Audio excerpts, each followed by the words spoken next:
I've been hunting since I was 16 years old, and I've done it in a lot of places.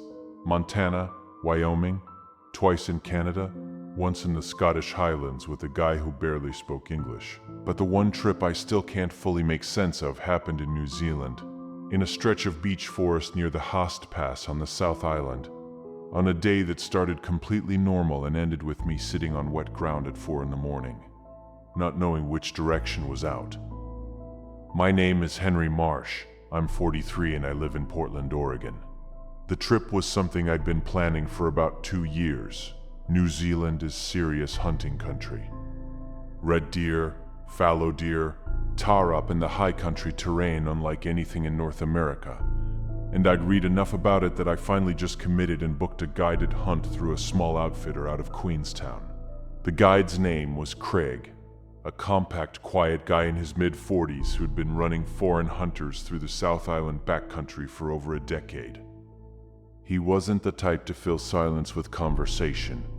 He told you what you needed to know and left the rest alone, and I liked him immediately for that. We drove out from Queenstown before first light, took about 90 minutes on the highway before turning onto a road that climbed into the hills, then parked and hiked in from there. Another 2 hours through beech forest that got thicker and darker the further we went. The property was private land Craig had access to through a landowner he'd known for years.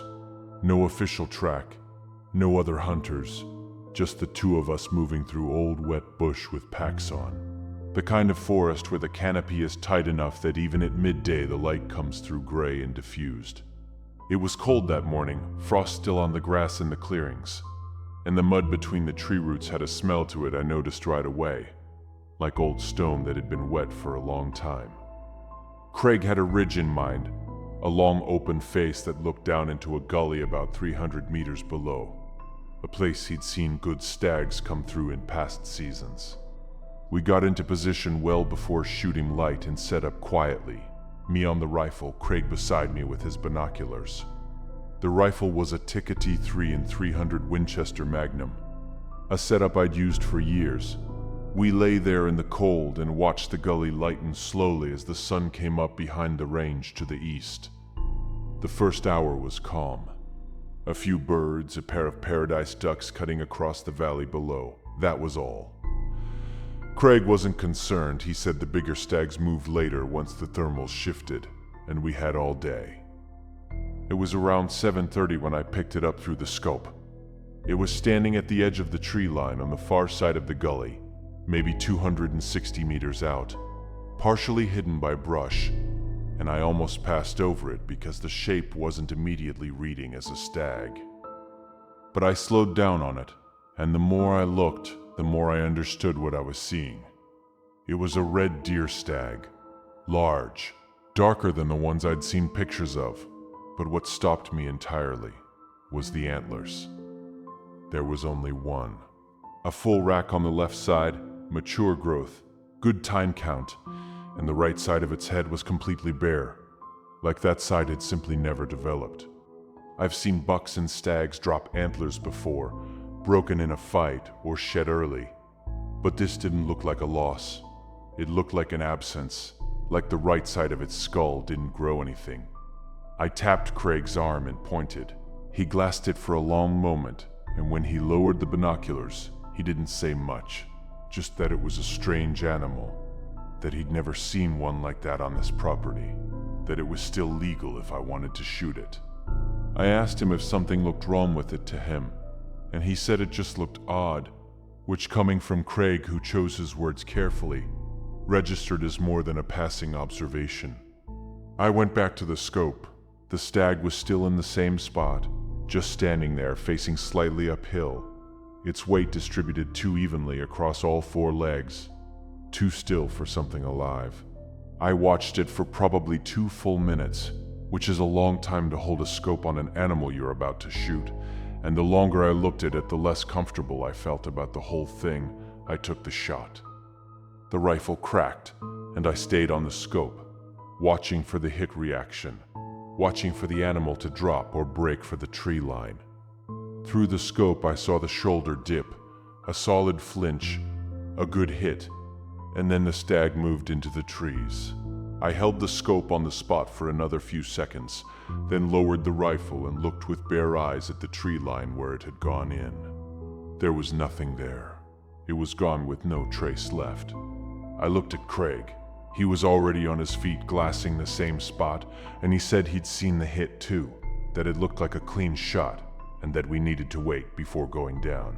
Standard practice for the wounded animal, you give it time to lie down, you don't push it deeper into cover. We waited about 8 minutes. I reloaded automatically, not thinking about it. The gully below was completely still. We went down. The ground near the tree line was soft, good tracking mud between the tussock, and I found where it had been standing without any trouble. The prints were there, deep cloven impressions, larger than I expected, longer than my spread hand, and the blood started just inside the tree line, meaning the shot was exactly where we wanted it. Craig pointed out the line of travel, and we followed it in. The beech forest on that slope was tight and old, the trunks close together, the light dropping off sharply once you were 10 meters inside, and the blood trail was clear on the pale bark and on the moss between the roots. Craig was ahead of me by about 10 feet, moving carefully, watching forward and down. I was watching the ground and the trail of blood when the tracks began to change. It wasn't sudden. It happened over maybe 30 or 40 meters of trail, gradual enough that at first I thought I was reading the ground wrong. The cloven hoof print, the classic split-toe impression, was still clear at the start of the tree line.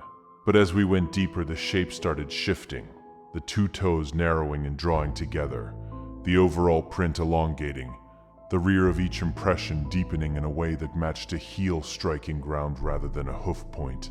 By the time I stopped and crouched to look properly, what I was staring at was not a deer track. It wasn't a clean human footprint either. It was somewhere between the two, narrow and long, with pressure points at the front that suggested individual toes, 5 of them, and a defined heel, and the stride length was off, too wide for the size of the print. I called Craig back. He looked at the track near my foot, then moved ahead and looked at the next 2. He said something about the root structure doing weird things to impressions in soft ground, that the mud could compress strangely around tree roots, that maybe we were reading it wrong. I didn't push back on that. I understood what he was doing because I was doing the same thing, looking for an explanation that would let us keep moving forward without having to say what we were both looking at. We kept following. The blood continued. The prints continued in that narrow 2-footed shape, 2 tracks instead of 4, left and right, like something walking upright. Then they stopped. There wasn't any sign of tapering off, no sign of a jump or a change in direction. They stopped in a small clearing between 3 large beeches, maybe 8 meters across. The ground there a mix of leaf litter and exposed earth. The blood ended at the same point. Only one wide dark stain near the center of the clearing was left. I walked the full perimeter looking for where the trail picked up on the other side. Craig did the same pass from a different angle, and there was no continuation in any direction. The ground around that clearing was firm enough to hold a track, and there were no tracks leaving it. Craig stood in the middle of it for a long moment, then said we should mark the spot and head back out, try again from a different approach, that sometimes a hit animal will double back through cover you've already passed. I said fine, that made sense, and we turned to head back out. As we started walking, I heard something. Behind me, from somewhere back in the trees past the clearing, low enough that I almost convinced myself I hadn't heard it at all. There was a sound with the shape of a voice, not a word exactly and not a call, just the cadence of speech. Something being said very quietly at a distance I couldn't judge, in something that wasn't a language I recognized. I stopped walking. I turned around and looked back into the trees. There was nothing moving, just the beech trunks and the gray filtered light. I kept walking. I heard it again twice before we cleared the tree line, each time from a slightly different direction, each time at that same just below certain volume, and each time with that same quality of being almost speech without quite being speech, like hearing a conversation through several closed doors. I didn't mention it to Craig, and he didn't mention it to me, which meant either he hadn't heard it, or he had and was making the same choice I was. We got back out into the open, back up the ridge, and Craig said we'd push in from the north side of the gully in the afternoon, that the stag might have bedded down somewhere in that direction. He was already moving on, treating the morning like a difficult track job and nothing more. I followed his lead. I sat down, drank some water, ate something, tried to put the clearing and the tracks into a compartment I could close and set aside. I couldn't close it because the shape of those prints was sitting at the front of my mind and staying there no matter what I put in front of it. And underneath that, quieter, was the memory of that voice-shaped sound, and how each time I heard it, it had been coming from a slightly different direction, like it was moving. We went back in around 2 in the afternoon, this time from the north side of the gully like Craig had said, pushing through a different section of the beech forest, lower on the slope where the canopy was a little thinner and the undergrowth was mostly fern and low brush. Craig moved the way he always moved in the bush, not rushing anything, reading the ground as he went. I stayed close behind him, closer than I had in the morning, though I didn't consciously decide to do that. The light in the afternoon was different from the morning light.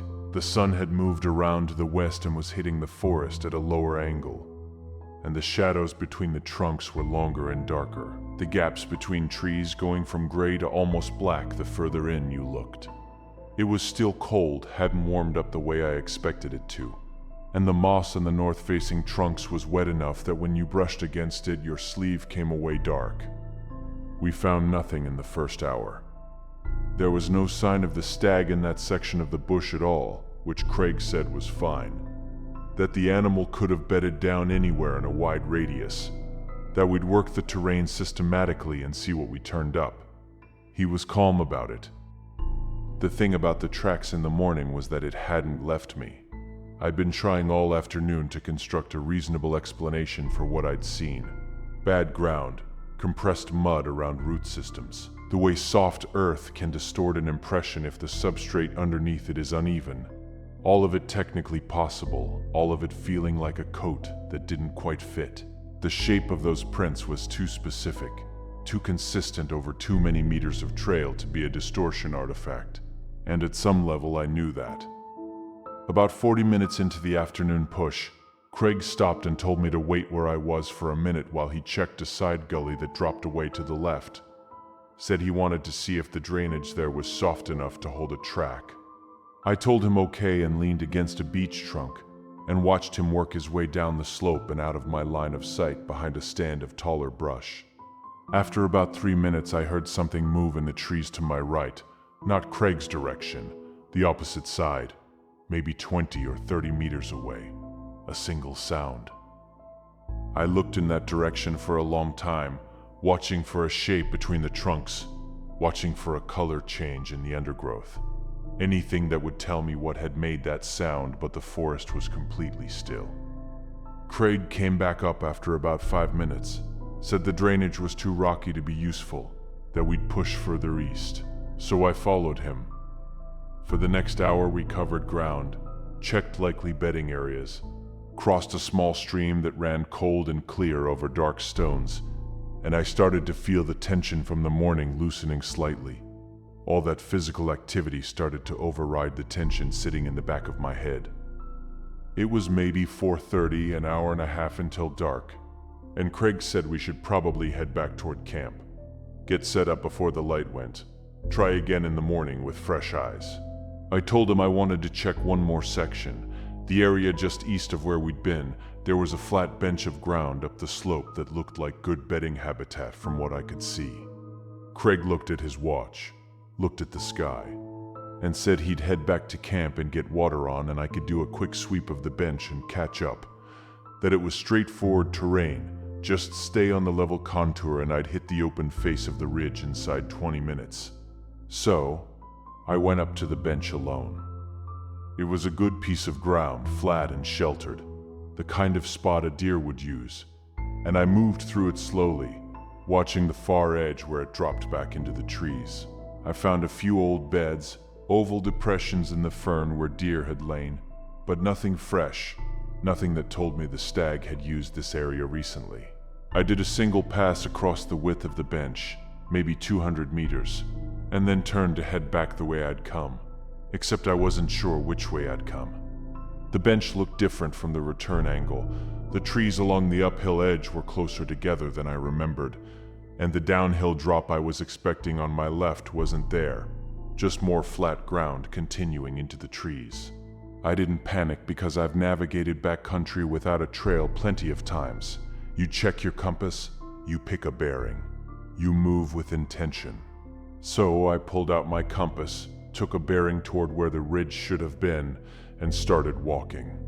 10 minutes later, I was in a section of bush I hadn't walked through before. I stopped and looked around properly. The beech here was older, the trunks wider, and the canopy was so thick overhead that almost no direct light came through. The ground below it was bare of everything except dead leaves and exposed roots, pale and dry. I didn't recognize this area from anything Craig and I had covered, and the slope beneath my feet wasn't reading the way the terrain should have. I was expecting to be heading downhill toward the open ridge face, but the ground was flat or slightly rising. I turned around, tried to retrace my steps, found my own boot prints in a small patch of damp earth, followed them back, and within 5 minutes was standing in a spot I was certain I hadn't walked through on the way in. My own tracks led to it and then stopped. I'm going to say that again because it's the part I still don't have a rational answer for. I followed my own boot prints through a patch of soft ground, and they stopped in open forest, with nothing around them to indicate I'd jumped or changed surface. They just ended, the last print clean and complete, and then bare, untouched earth in every direction around it. I stood there for a moment, then I picked a direction that felt like downhill and started moving. It got dark faster than it should have. I know the days are shorter in winter in the southern hemisphere, and I know the canopy cuts light significantly, but the darkness came down on that forest too fast. It went from gray afternoon to near black in what felt like 15 minutes, and I hadn't made it to any edge, any opening, any of the landmarks I was expecting to hit. I had a headlamp in my pack and I got it out and switched it on, the beam cutting a narrow white tunnel through the trees ahead of me, everything outside that tunnel invisible. I started moving. I don't know how long I walked before I started hearing the voices again, but it was dark enough that I was relying entirely on the headlamp. Maybe an hour after sundown, maybe more. They came from the left first, the same voices as before, the cadence of speech without the actual content of it, close enough this time that I stopped moving and turned the headlamp toward the sound. The beam lit up trunks and fern, and more trunks. Nothing was there. I turned back around and something moved at the very edge of the headlamp beam. Directly ahead, very fast and low to the ground, gone before I could track it. It wasn't a bird, the movement was too heavy for a bird, but it was on the ground and it moved in a way that felt strange for any four-legged animal I could name. Wrong cadence to the movement, wrong weight distribution. I stood still with the headlamp pointed at the spot where it had disappeared, and my breath coming out in slow clouds in the cold air, and the forest around me was utterly quiet for about 30 seconds. Then the voice came again, this time from directly behind me, close enough that every muscle in my body reacted before my brain could talk it down. And I turned around fast with the headlamp swinging, but again, there was nothing there. I started walking faster. I was quite rattled at that point. I was walking faster than was smart on that terrain, pushing through brush without checking my footing, just putting distance between myself and whatever direction the last sound had come from. Which was a bad strategy because I had no idea which direction I was actually going, and moving fast in the dark and unfamiliar bush is how you step off a bank or twist an ankle on a root. I made myself slow down. I stopped, leaned against a trunk, and controlled my breathing. My phone was in my jacket pocket. No signal. I knew that Craig had told me before we even left Queenstown that the whole Makarora region was a dead zone, that there was no cell coverage until you got back toward the Valley Road. I got it out anyway, thinking I'd at least use the GPS mapping app I downloaded before the trip, which could work offline. The screen lit up and I opened the map. The call came in while the map was loading. The screen switched to the incoming call display. No number, no name, just incoming call. The timer starting to count. I looked at that screen for a couple of seconds before I answered it. The line was clean, no static, no interference, the kind of silence on an open call that tells you the connection is good. And in that silence I heard breathing coming through the phone. Close to the microphone, steady in and steady out. I said hello twice and nothing changed. The breathing continued at exactly the same pace. I said hello a third time. The breathing stopped. The call stayed open, the timer kept counting, but the breathing just stopped, and what replaced it was silence. I ended the call myself. I went to the call log immediately. The last call showing was still the one to my wife. 2 days ago, no record of an incoming call, no missed call entry. Nothing. The phone showed no signal. 1 bar of Wi-Fi from nowhere, gone when I looked at it directly. I put the phone back in my pocket. The voices came and went for the next several hours. I couldn't tell you how many times. The pattern was always the same. One direction and then another, close and then distant, never loud enough to make out anything specific, never quite enough to dismiss entirely. At one point I was almost certain there were 2 of them. 2 separate sources, slightly different in tone, overlapping the way 2 people talking in another room will overlap. And for a stretch of maybe 20 minutes they seemed to be moving around me in a wide circle, appearing from the north side of wherever I was, then the west, then directly behind me again, like something tracking my position. I kept my headlamp on and I kept moving, picking the most open ground I could find in the beam, trying to maintain some kind of consistent bearing even though the compass had started behaving strangely, the needle drifting and settling and drifting again, never fully committing to a direction. Whether that was a magnetic anomaly in the rock or something else I couldn't say. Around what I later figured was 2 or 3 in the morning, the voices stopped. The forest went quiet for the first time since dark, with only insects in it and small animal movement and wind in the high canopy. Normal nighttime bush sound. I don't know if the silence was more frightening than the voices or less, but I noticed it immediately and it changed something in the air around me. The dark felt different. I sat down at the base of a large beech and waited. I don't know exactly what I was waiting for. I just knew that moving in the dark without knowing where I was going was accomplishing nothing. That I'd been walking in what might have been circles for hours. That my legs were tired and my head was tired, and the wisest thing was to sit still and wait for enough light to navigate by. I had my pack. I had layering. I had food and water. I wasn't going to be in trouble from exposure. I sat with my back against the trunk and the headlamp dimmed to conserve the battery, and I watched the forest for anything moving. At some point I slept, not intentionally, maybe for some hour, and when I opened my eyes, the dark had shifted to a deep gray, and the shapes of the trees were visible without the headlamp. I turned it off and sat in the growing light and let my eyes adjust and tried to figure out from the slope of the ground and the direction of the lightning sky roughly where I was. I started walking when there was enough light to see properly. I came out of the forest onto an open tussock face about 40 minutes later. Not the same ridge Craig and I had worked in the morning, a different opening further south, and from there I could see the valley below and the line of the main road running through it. Several kilometers away, I heard voices below me, actual human voices, clear and carrying in the morning air. And I stood up and looked down the face and saw 3 men working their way up through the lower scrub.